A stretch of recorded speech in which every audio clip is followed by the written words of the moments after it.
오늘의 말씀은 이제 마지막 7년 환란 때에 나타나는 핍박에 대해서 지금 우리가 말씀을 처음 시작합니다. 사람이 어려운 환경에 있을 때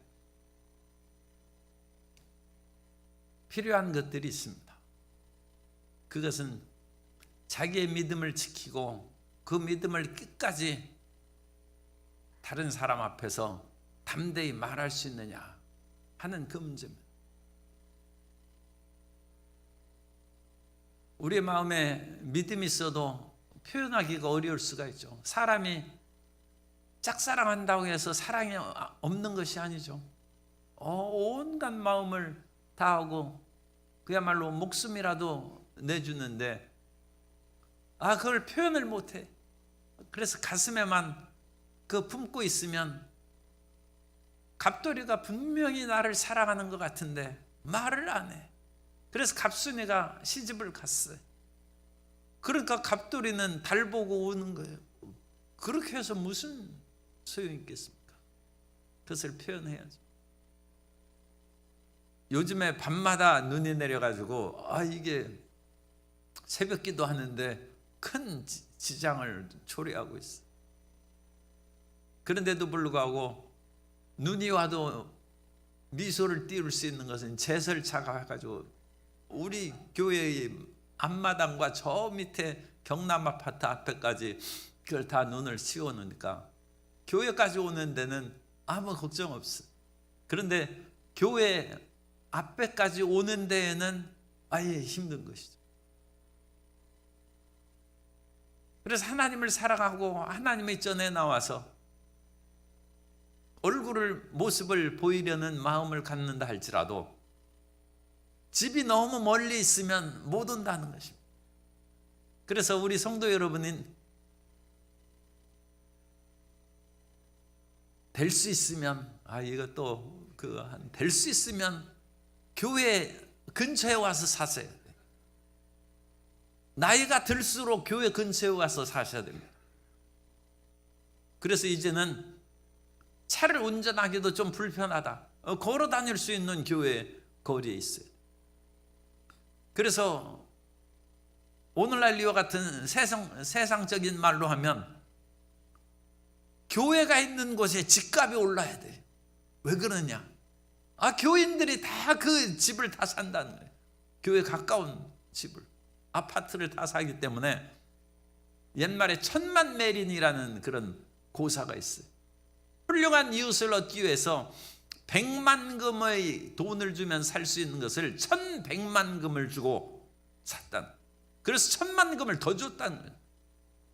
100만금이면 살 돈에 플러스 1000만금을 10만금을 더 플러스한 것이 아니라 1000만금을 준 것은 그 이웃이 소중하기 때문에 100만금짜리 집을 1100만금 주고 샀다. 좋은 이웃을 위하여 나는 1000만금을 드린다. 좋은 이웃은 교회인 줄로 믿습니다. 그래서 교회에 가까운 데 살아야 돼. 그래서 오늘 나오신 분은 교회에 가까운 분들이 나오시는 거예요. 그런데 난 먼 데서 왔다. 그건 두 번째 책임감이 있어요. 우리 여성교회 분들이 이쁜 옷을 입고 지금 빨갛게 앉아 있는데 책임감 있어. 오늘 헌금 수전 봉사해야 된다. 오늘 헌금 기도하고 또 찬양을 맡고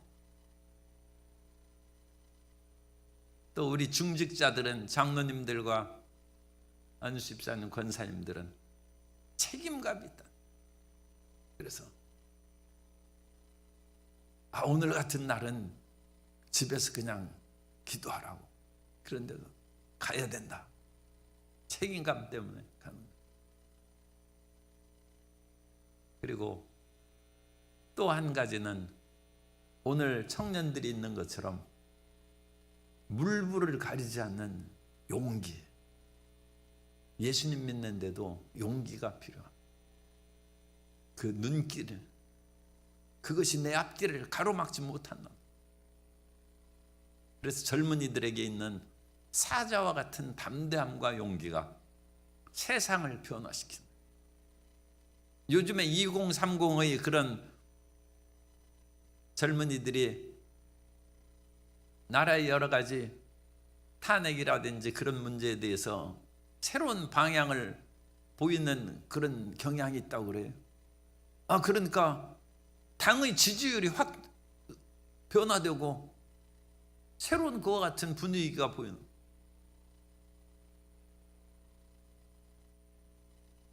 여러 가지 일들을 따지기에 앞서 담대함으로 물불을 가리지 않는 젊은이들의 용기가 세상을 변화시켜 왔습니다. 오늘 크리스찬들도 이와 같은 용기가 필요합니다.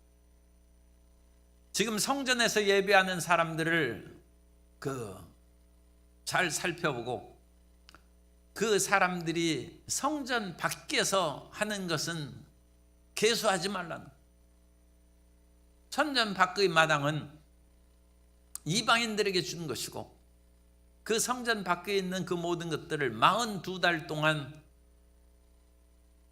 악한 세력이 짓밟는다고 말씀하고 있습니다. 42달은 한 달이 30일로 계산합니다. 그리고 고대 세계는 1년이 360일입니다. 360일을 3년 반으로 곱하면 2160일입니다. 그래서 1203절에 보면 2절에 보면 성을 42달 동안 그렇게 돼 있고 42달을 30을 곱하면 1260일이에요. 그래서 3절에 보면 이것을 달이 아니라 일로 계산하니까 1260일이에요. 42달 1260일. 그리고 42달은 3년이 36개월이니까 36개월 플러스 6개월이 42달이죠. 그래서 36개월은 3년이에요. 그러니까 이게 3년 반이에요. 3년 반의 환란에 대해서 지금 우리가 이제 살펴보는 거예요. 그래서 여기에 있는 3년 반은 핍박의 3년 반이기 때문에 우리가 후 3년 반이라고 합니다. 그래서 이 설명하는 것이 지금 복잡하기 때문에 그냥 말로만 할까 하다가 유인물을 준비했어요. 그래가지고 그 유인물을 이제 보시면 돼요. 그래서 유인물에 보면 하나님의 성전과 예배해서 전 3년 반 동안 유대인의 성전이 재건된다고 했어요. 요한계시록에 쓰여질 당시는 도미티아누스 황제 때 쓰여졌으니까 도미티아누스 황제는 81년부터 96년까지 재위기간이 있습니다. 70년에 성전이 파괴됐어요. 그러니까 81년 이후에 요한계시록이 쓰여졌다면 이것이 100% 한 것은 아니라 다른 견해도 있습니다. 그러나 대부분의 학자들이 지지하는 견해입니다. 그래서 이 도미티아누스 황제 때 요한계시록이 쓰여질 때는 성전이 없어요. 이미 무너졌습니다. 그런데 여기에서 지금 성전이 있고 그 안에서 하나님의 성전과 제단과 그 안에서 경배하는 자들을 측량하되 이것은 환란 시대 7년 환란 시대의 전 3년 반 앞에 있는 3년 반 그 시대 동안에 성전이 재건된다는.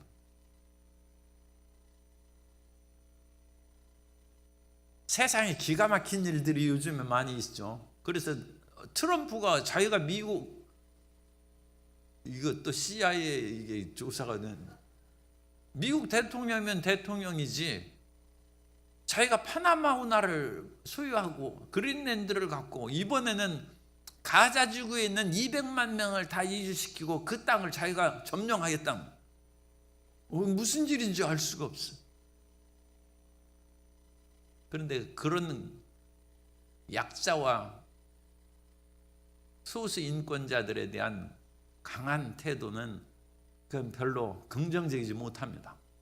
그런데 그것을 그래도 긍정적으로 살펴볼 수 있는 그것이 제가 하나 나오는 것은 이런 가자 지구에 미국의 그런 힘이 강하게 작용하면 유대인들이 성전을 재건할 수도 있어요. 예루살렘이 비록 이스라엘이 그것을 이전에 전쟁에서 그것을 빼앗았습니다. 그런데도 불구하고 수많은 아랍계의 사람들이 그 주변에 있기 때문에 거기에다가 성전을 못 짓습니다. 그리고 그 지역을 제가 이제 성지순례 할 때 몇 번 가봤는데 어느 때는 못 들어가게 하는 거예요. 왜? 아랍인들의 그런 분위기가 좋지 않으면 아예 출입을 금지시켜버려요. 이스라엘 군인들이 그걸 지킵니다. 그리고 거기에는 이스라엘의 그런 옛 성전터의 자리뿐만 아니라 이슬람교의 중요한 그런, 소위 말해서 모하메드가 그 바위를 딛고 하늘로 승천했다는 그 바위가 있고, 그 황금돈 사원 그 바로 아래에 있고, 또 거기에는 엘 악사라고 해서 그곳에서 기도하면 다른 곳에서 기도한 것보다 훨씬 응답이 많다는 이슬람교의 그 성지가 있어요. 그러니까 그거를 무너뜨리고 하나님의 성전을 짓는 것이 쉬운 것이 아니죠. 그러나 이것은 그냥 우리가 기독교적으로 우리가 그렇게 생각하는 거예요.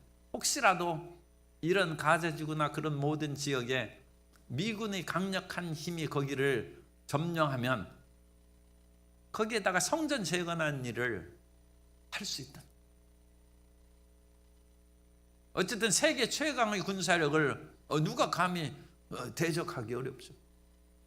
그러면 거기에 성전이 재건되면 그게 3년 반의 기간 동안에, 전 3년 반 동안에 성전이 재건되고 거기에서 예배하는 자들이 많이 생기는데, 그리고 이 성전 재건에는 세계의 그런 강력한 지도자인데, 그 강력한 지도자가 누군지는 알 수 없어요. 이제 트럼프하고 상관없어요. 그 강력한 지도자가 전 3년 반이 지난 때에 후 3년 반이 시작할 때 성전 예배를 금지하고 오히려 자기를 우상화하고 거기에서 예배하는 자들을 핍박하는 후 3년 반 시대로 들어가는데, 지금 요한계시록 11장은 후 3년 반에 대한 이야기가 나타나고, 거기에 있어서도 두 증인이 목숨을 걸고 하나님의 말씀을 증거하고 지키다가 순교하고 죽었다가 살아나는 그런 놀라운 역사가 이루어지는 내용이 기록되어 있습니다. 그래서 이 전 3년 반과 후 3년 반인데 이게 42달이라고 분명히 나와 있고, 또 뒤에 1260일이라고 그랬죠. 그러면 이 7년을 전후해서 3년 반씩 나눈 것이 이제 이 오늘 말씀인데, 7년이라는 그 내용을 우리가 어떻게 확인할 수 있느냐? 다니엘서 9장 27절에 보면, 다니엘서 9장 27절에 그가 장차 많은 사람들과 더불어 한 이레 동안의 언약을 굳게 맺고, 한 이레에서 7년입니다. 7년의 언약을 맺고 그가 그 이레의 절반에 제사와, 그러니까 이레의 절반은 후 3년 반에, 이레의 후 3년 반에 제사와 예물을 금지할 것이며, 또 포악하여 가증한 것이 날개를 의지하여 설 것이며, 또 이미 정한 종말까지 진노가 황폐하게 하는 자에게 쏟아지리라 하였느니라. 다니엘서 9장의 그 말씀과 연관시켜서 후 3년 반의 대핍박과 적그리스도의 등장이, 적그리스도는 그 전에도 등장합니다만 그 전에는 아주 착한 적그리스도처럼 보이다가 이제 후 3년 반의 본색을 드러냄으로써 하나님을 경배하고 신앙한 사람에 대한 대대적인 핍박과 죽음이 다가오는 그 시기가 있다. 그런 때에도 나는 예수님 믿는다, 그런 두 증인과 같은 신앙을 갖기 위해서는 용기가 필요해요. 일본 기독교가 1%도 채 되지 않는 그 같은 연약한 기독교 상태로 남아있는 것은 이미 임진왜란 때 일본에 기독교가 들어오고 거기에서 신부들이 임진왜란 때 우리나라까지 따라온 그와 같은 사실을 우리가 확인할 수 있습니다. 그리고 그 막부 시대에 일본의 기독교가 상당히 퍼져나가게 됐어요. 그런데 그것이 어떤 점으로는 반정부 세력이 될 수 있다는 두려움으로 에도 막부 시대에 대대적인 박해를 하는데 5집에 서로 감시를 해서 한 집이 예수님을 믿으면 5집을 몽땅 쳐버려요. 그러니까 바로 동네에서 5집씩 묶어놨는데 교회를 다닐 수가 없죠. 그래서 이 에도 막부 시대에 예수님이나 마리아의 그와 같은 성화를 금속판으로 만들고 그것을 밟게 했어요. 그래서 그 그림 성화를 밟는다. 밟는다는 답자가 후입니다. 후로 읽고 그래서 후미에라고 그러는 거예요. 그래서 그것을 서슴지 않고 밟으면 이건 크리스찬이 아니에요. 그런데 그걸 밟으면서 머뭇거리고 두려운 표현이 있고 그런 표현이에요. 이건 예수 믿는 사람 붙잡아다가 쳐버렸네. 물론 많은 사람들이 순교하기도 했습니다. 그렇지만 적지 않은 사람은 내가 예수 믿는다는 것을 드러낼 용기가 없어. 그래서 내일 후미에를 밟아야 되는데 밤새 기도합니다. 하나님 내 죄를 용서해 주옵소서. 밤새 기도하고 밤새 발을 닦는 거예요. 주님 예수님 얼굴을 밟는 이 발이 더럽지 않도록 밤새 발을 닦는. 그리고 가서 거기에서 세게 밟지 않고 사뿐히 밟고 그냥 지나가는데 용기는 없어. 나는 예수 믿는 사람이다. 그렇게 말하고 죽을 각오는 돼 있지 않습니다. 그래서 마지막 이 전 3년 반과 후 3년 반 시대에 들려 올라가지 않은 그 같은 사람들 가운데 이삭줍기 구원이 이루어질 때에도 그 이삭줍기 구원에서 믿음을 지킨 용기 있는 사람과 그런 속에서 믿음을 드러내지 못한 사람, 더 나아가서 변절하는 사람이 나타나는 그런 상황으로 참 믿음을 이제 거기에서 양과 염소를 거둔 것이고 알곡과 쭉정이를 거기서 가려낸 것이고. 그러면 이와 같이 우리가 예수님을 믿고 살아가는데 이 7년 환란이 있는데 7년 환란을 통과하느냐 아니면 7년 환란 전에 우리가 올라가느냐, 그런 것들이 이제 여기에서 대환란과 이 대환란은 7년 환란을 말합니다.